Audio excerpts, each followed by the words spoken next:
다가오면서 몰리는 점점 더 말썽꾸러기가 되어갔다.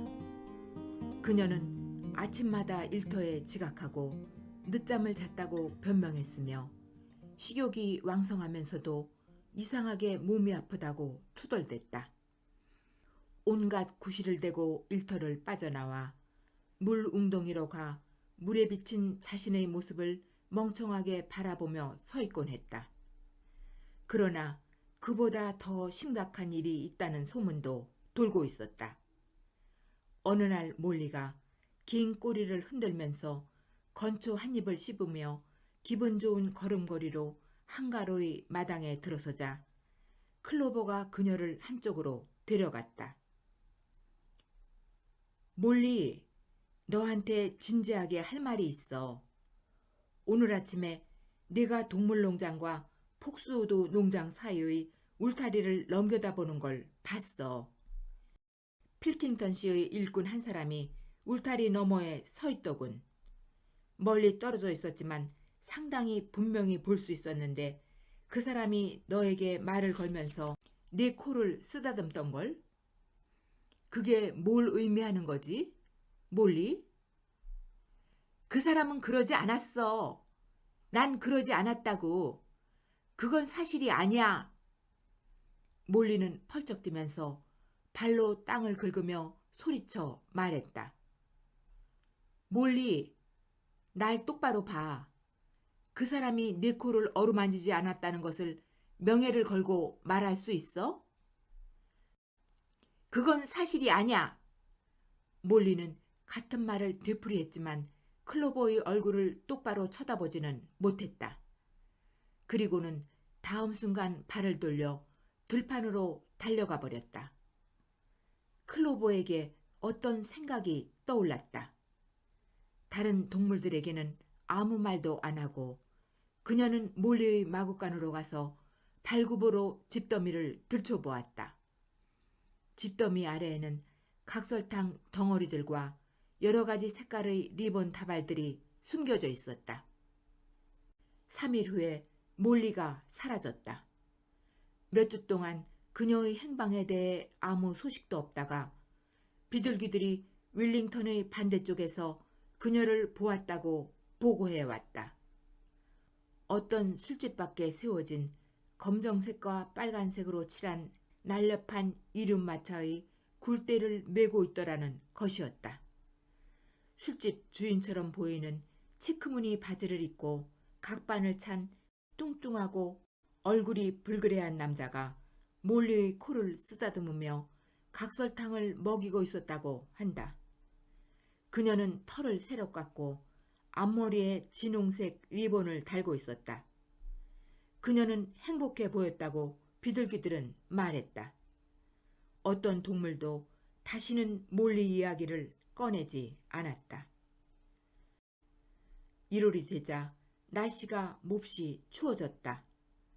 땅이 쇳덩이처럼 단단히 얼어서 들판에서 할 수 있는 일이 아무것도 없었다.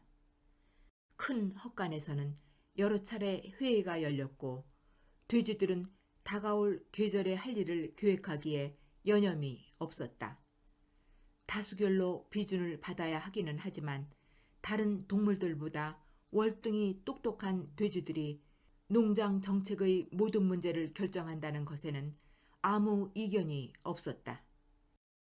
스노우볼과 나폴레옹 사이의 분쟁만 없었다면 이러한 절차는 잘 시행되었을 것이다. 이들 둘은 의견이 갈릴 만한 곳에서는 언제나 의견이 충돌했다. 그들 중 하나가 보리를 더 많이 심자고 하면 다른 하나는 귀리를 더 많이 심어야 한다고 했고, 하나가 이런저런 땅은 양배추를 심기에 제격이라고 하면 다른 하나는 뿌리 채소를 심어야지 다른 용도로는 쓸모없다고 말했다. 각자 따르는 무리가 있어서 가끔 격렬한 논쟁이 벌어졌다.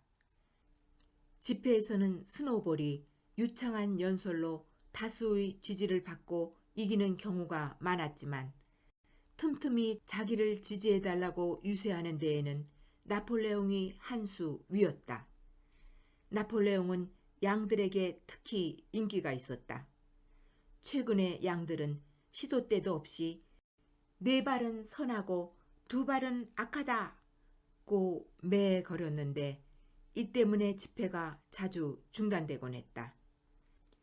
그들은 특히 스노우볼의 연설이 중요한 대목에 이르면 네 발은 선하고 두 발은 악하다 라고 소리쳐 회방을 놓곤 했다.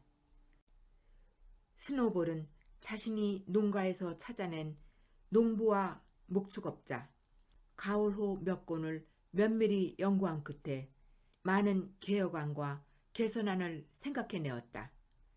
그는 농지 배수 시설과 목초 저장법, 그리고 염기성 비료에 대해서 학자처럼 이야기했고, 모든 동물들이 밭에다 직접 배설을 하되 매일 장소를 바꿈으로써 배설물을 운반하는 노동력을 줄일 수 있다는 복잡한 계획을 생각해냈다. 나폴레옹은 아무런 계획을 내놓지는 못했지만 스노우볼의 계획이 무용지물이 될 것이라고 조용히 말했다. 그는 때를 기다리는 것 같았다. 그러나 그들 사이에 벌어졌던 논쟁 가운데 풍차 때문에 일어났던 것만큼 격렬했던 것은 없었다. 농장 건물에서 멀지 않은 곳에 있는 길다란 모양의 목초지에 작은 언덕이 하나 있었는데 그곳은 농장에서 가장 높은 곳이었다. 스노우볼은 그 장소를 조사한 후 그곳이 풍차를 세우기에 가장 적당하다면서 풍차로 발전기를 돌려 농장에 전기를 공급할 수 있다고 말했다. 그렇게 되면 마구간에 불을 켜고 겨울에는 난방을 할 수 있으며 둥근 톱, 작두, 사료 써는 기계, 전기 차교기를 돌릴 수 있다고 했다. 동물들로서는 이런 이야기를 들어본 적이 없었기 때문에 그들이 있는 농장은 구닥다리 농장이었기 때문에 가장 원시적인 농기구들만 있었다. 놀라움에 가득 차서 그의 말에 귀를 기울였다. 스노우볼이 생각해낸 환상적인 기계는 동물들이 들에서 한가로이 풀을 뜯거나 독소와 대화로 교양을 쌓는 동안 그들의 일을 대신해준다는 것이었다. 몇 주일이 안 되어 스노우볼의 풍차 계획이 완성되었다. 기계적인 세부사항은 예전에 존수 씨가 보았던 집수리에 유용한 1000가지 상식, 누구나 따라하는 벽돌 쌓기, 초보자용 전기 기술, 세 권의 책에서 도움을 받았다. 스노우볼은 전에 부화장으로 쓰였던 광 하나를 자신의 연구실로 사용했다. 나뭇바닥이 매끈해서 설계도를 그리기에 적당한 곳이었다.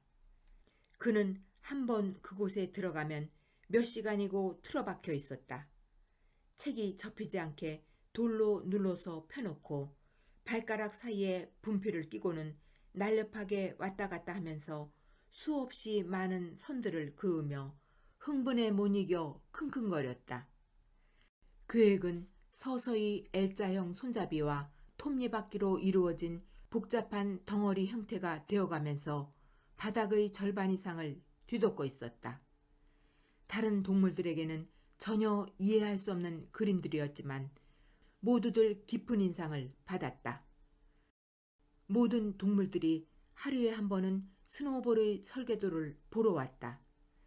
암탉과 오리들도 와서 분필 표시를 밟지 않으려고 애썼다. 나폴레옹만이 무관심했다. 그는 처음부터 풍차에 대해 반대 입장을 선언했다. 그런데 어느 날 그가 느닷없이 그 계획을 점검하러 광에 왔다. 그는 무거운 걸음으로 헛간안을 돌아다니면서 설계도를 구석구석 면밀히 들여다보고 한두 번 냄새를 맡았다. 그러더니 잠시 동안 그 그림들을 경멸하듯이 째려보고는 갑자기 한쪽 발을 들어 설계도에 오줌을 갈기고는 말 한마디 하지 않고 나가버렸다. 농장 전체가 풍차 문제로 두 패로 갈라졌다. 스노우볼은 풍차 건설이 어려운 일이라는 것을 부인하지 않았다. 돌을 날라다 쌓아야 하고 풍차 날개를 만든 다음에는 발전기와 전선이 있어야 했다. 이것들을 어떻게 조달할 것인지에 대해서 스노우볼은 아무 말도 안 했다. 그러나 그는 이 일을 1년 내에 모두 마칠 수 있다고 주장했다. 그렇게 되면 노동력이 굉장히 절감되어서 일주일에 3일만 일해도 된다고 그는 말했다. 그러나 이와 반대로 나폴레옹은 지금 가장 필요한 것은 식량 증산이므로 풍차의 시간을 허비했다가는 모두 굶어 죽을 것이라고 역설했다.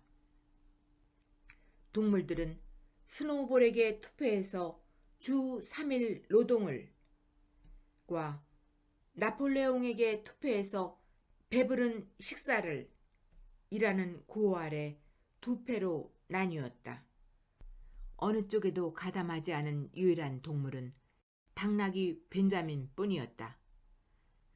그는 식량이 풍족해진다는 말도 풍차가 일의 양을 줄여준다는 말도 믿지 않았다. 풍차가 있건 없건 삶은 언제나 그랬던 것처럼 나쁘게 굴러갈 것이라고 그는 말했다.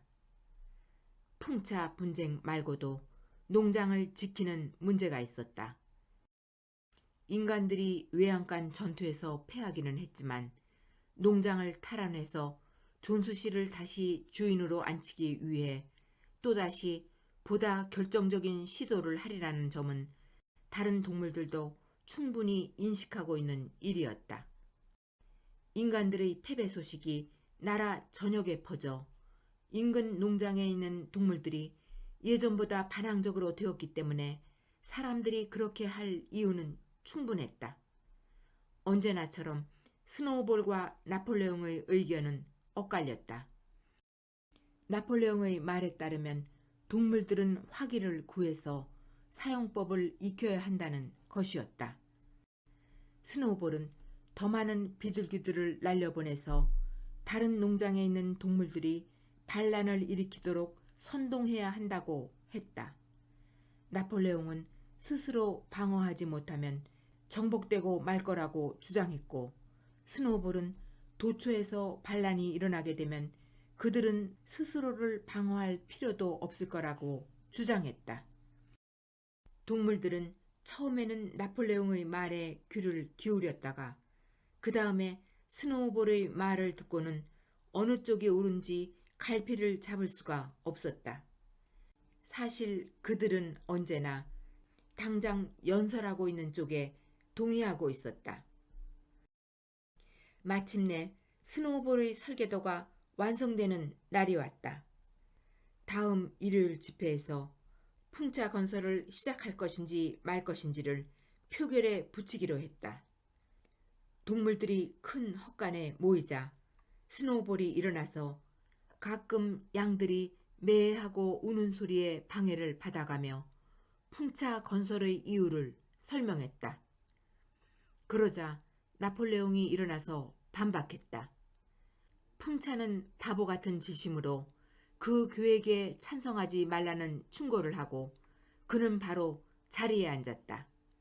그의 연설은 30초도 채 되지 않았으며 자신의 말이 끼치는 영향에 대해서도 거의 무관심한 듯 했다. 이때 스노우볼이 벌떡 일어나 다시 매하고 떠들기 시작하는 양떼에게 소리를 질러 조용히 시켜놓고는 풍차 건설을 지지해달라고 열렬히 호소했다. 지금까지 동물들은 의견이 똑같이 반반씩 나뉘어 있었지만 스노우볼의 웅변이 순식간에 그들의 마음을 사로잡았다. 그는 동물들의 등에서 더러운 노동의 짐을 내려놓게 될 미래 동물농장의 모습을 강렬한 문장으로 묘사했다. 그의 상상력은 이제 작두와 무절단기를 훨씬 넘어섰다. 그는 전기가 모든 마구간에 전등과 냉온수, 전기 히터를 제공해 줄 뿐 아니라 탈곡기, 쟁기, 썰에, 땅 고르는 기계, 수확기, 건초 묶는 기계를 가동시킬 수 있다고 말했다. 그가 연설을 마쳤을 때까지만 해도 표가 어느 쪽으로 갈 것인지에 의문의 여지가 없었다. 그러나 바로 그때 나폴레옹이 일어서서 그 특유의 곁눈질로 스노우볼을 힐끗 보더니 지금까지 아무도 들어본 적 없는 높고 째지는 소리를 끼익 하고 냈다. 이때 밖에서 무섭게 으르렁거리는 소리가 들리더니 노쇠 장식이 달린 개 목걸이를 한 커다란 개 9마리가 헛간으로 뛰어들어왔다. 개들은 스노우볼에게 곧장 달려들었다. 스노우볼은 자리에서 재빨리 일어나 물어 뜯으려는 개들의 이빨을 피했다. 순식간에 그는 문 밖으로 달려나갔고 개들이 그 뒤를 쫓았다. 동물들은 너무나 놀라고 무서워서 말문이 막힌 채 문가로 몰려가 추격전을 지켜보았다. 스노우볼은 큰 길로 이어지는 길다란 목초지를 가로질러 달렸다. 그는 돼지만이 낼 수 있는 최대한의 속도로 달리고 있었지만 개들이 바싹 따라붙었다. 갑자기 스노우볼이 넘어지면서 꼼짝없이 개들에게 잡힐 것만 같았다. 그러나 그는 다시 일어나 전보다 더 빠른 속도로 달렸다.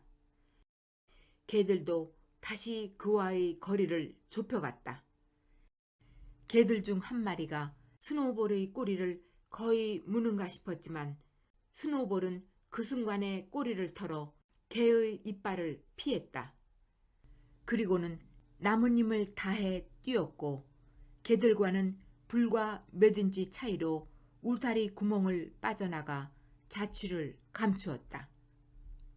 공포에 질린 동물들은 조용히 헛간으로 다시 들어왔다. 곧 이어 개들도 돌아왔다. 처음에는 이 동물들이 어디서 왔는지 아무도 짐작하지 못했지만 그 문제는 금방 풀렸다. 그 개들은 나폴레옹이 어미개로부터 떼어내 몰래 키운 강아지들이었다. 아직 다 자란 것은 아니었지만 그 개들은 덩치가 크고 늑대처럼 사나워 보였다. 그들은 나폴레옹 옆에 바싹 붙어 있었다. 그들은 나폴레옹에게 꼬리를 흔들고 있었는데 그것은 예전에 다른 개들이 존스 씨에게 했던 행동 그대로였다. 나폴레옹은 개들을 거느리고 예전에 메이저가 서서 연설했던 높이 쌓은 연단으로 올라갔다. 그는 이제부터 일요일 아침 집회는 없다고 발표했다. 그런 집회는 불필요하며 시간 낭비라는 것이 그의 말이었다. 앞으로 농장의 작업과 관련된 모든 문제는 돼지들로 구성된 특별위원회에서 결정하며 자신이 그 위원회의 의장이라는 것이었다. 특별위원회는 비공개 회의를 통해 결정된 사항을 다른 동물들에게 전달한다. 동물들은 일요일 아침에 변함없이 모여서 길을 개양하고 영국의 동물들을 제창하고 다음 주의 명령을 전달받을 것이다. 하지만 더 이상의 토론은 없다고 나폴레옹이 말했다. 동물들은 스노우볼이 쫓겨나는 과정에서 받은 충격에도 불구하고 이 발표에 경악했다. 제대로 따질 말을 알고 있었으면 몇몇 동물들은 항의했을 것이다. 복소조차도 막연한 불안감을 느꼈다. 그는 귀를 뒤로 쫑긋 세우고 앞머리를 흔들며 생각을 정리하려고 열심히 노력했지만 끝내 할 말을 생각해낼 수 없었다. 그러나 몇몇 돼지들은 자기 의사를 좀 더 잘 표현했다. 맨 앞줄에 앉아있던 4마리의 젊은 식용돼지들은 반대한다며 꽥꽥 날카로운 소리를 지르더니 4마리 모두 벌떡 일어나 동시에 떠들기 시작했다. 그러나 나폴레옹 주위에 앉아있던 개들이 갑자기 위협조로 낮게 으르렁거리자 돼지들은 입을 다물고 자리에 다시 앉았다. 그러자 양들이 커다란 소리로 네 발은 선하고 두 발은 악하다를 매거리며 거의 15분 동안 외쳐대는 통에 토론할 기회는 사라지고 말았다. 나중에 스킬러가 농장 여기저기를 돌아다니며 다른 동물들에게 새로운 방침을 설명했다. 동무들, 저는 나폴레옹 동지 자신이 가외 노동을 맡은 희생적인 행위에 대해 이곳에 계신 여러분 모두 감사해 할 것이라고 믿습니다. 동무들, 지도자가 되는 것이 즐거운 일이라는 생각은 마십시오. 그 반대입니다. 막중한 책임입니다. 모든 동물이 평등하다는 것을 나폴레옹 동지만큼 확고하게 믿는 동물은 없습니다.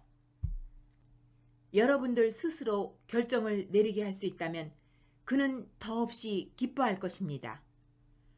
그러나 여러분은 때때로 잘못된 결정을 내릴 수도 있습니다. 동무들, 그러면 우리는 어떻게 되겠습니까? 여러분이 스노우볼의 풍차에 대한 헛된 망상을 따르기로 결정했다고 가정해 봅시다. 스노우볼이 누굽니까?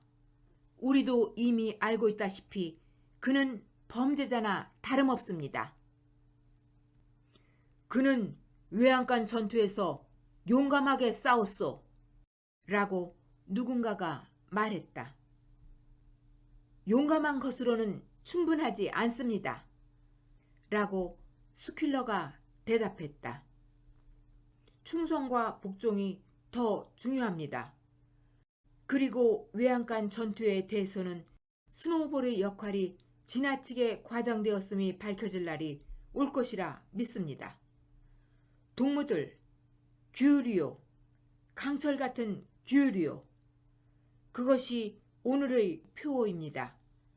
한 걸음만 잘못 내디뎌도 우리의 적들이 우리에게 달려듭니다.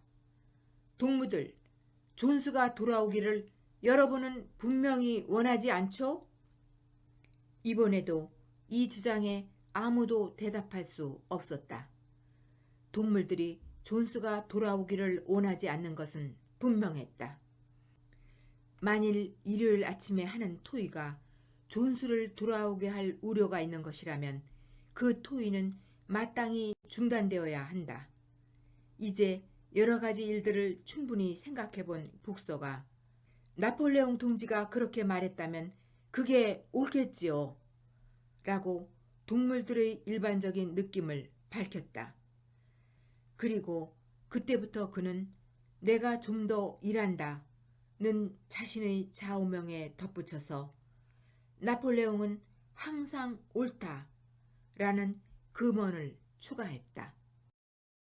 그 무렵 날씨가 풀려 봄철 쟁기질이 시작되었다. 스노우볼이 풍차 설계도를 그렸던 헛간은 폐쇄되었다. 마룻바닥에 그려놓은 설계도도 지워졌을 거라고 다들 생각했다. 매주 일요일 아침 10시에 동물들은 큰 헛간에 모여서 다음 주에 수행해야 할 명령을 전달받았다. 이제는 살점이 다 떨어져 나간 메이저의 두개골이 과수원에서 파내져 깃대 밑에 총과 함께 나란히 놓여졌다. 깃발 개항이 끝나면 동물들은 경건한 태도로 줄을 지어 그 두개골을 지나 헛간으로 들어가라는 지시를 받았다. 요즘에 그들은 옛날에 그랬던 것처럼 모두 함께 앉지 않았다.